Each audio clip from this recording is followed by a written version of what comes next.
তহসিল করার দাবি শেরপুরের উন্নয়নের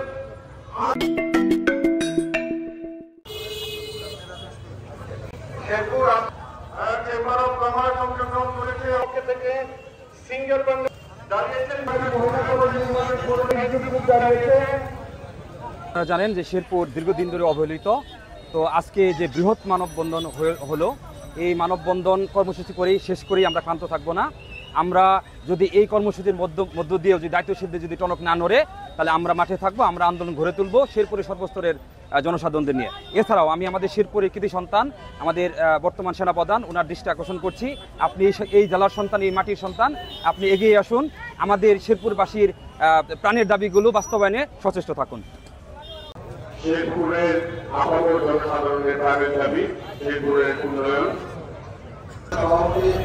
উপস্থিত হাজার হাজার জনতা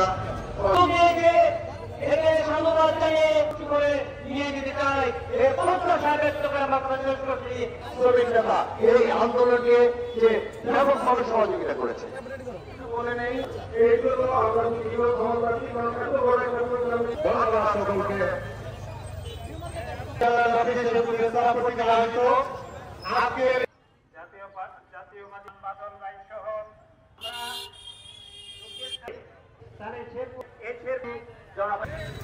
সকলকে সেনাপ্রধান থাকতে পারে, কিন্তু সে চাকরি পায়।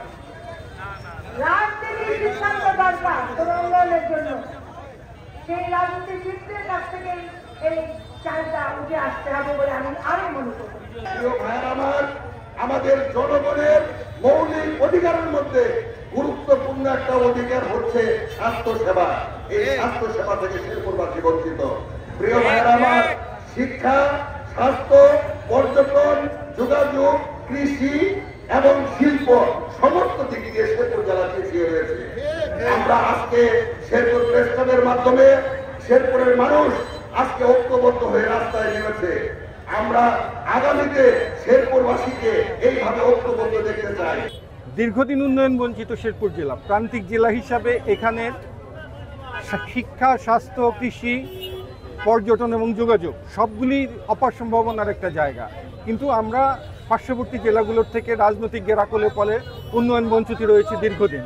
আজকের যে সমাবেশ, আজকের যে এই দীর্ঘ 5 কিলোমিটার প্রতি মানববন্ধন, সেই মানুষের উন্নয়ন আকাঙ্ক্ষারই প্রতিফলন, এবং আগামীতে এই প্রতিফলন যদি মানুষের এই ডাকে এই সরকার আশা করছি যে আমাদের শেরপুরের উন্নয়নের মানুষের আহ্বানে সাড়া দিবে, এবং সাড়া যদি তারা না দেয়, পরবর্তীতে হয়তো আমরা 1 ঘন্টা বা আধা ঘন্টার জন্য সারা শেরপুরের সব কিছু শাটডাউন করে আমরা আবার দাবি জানাবো।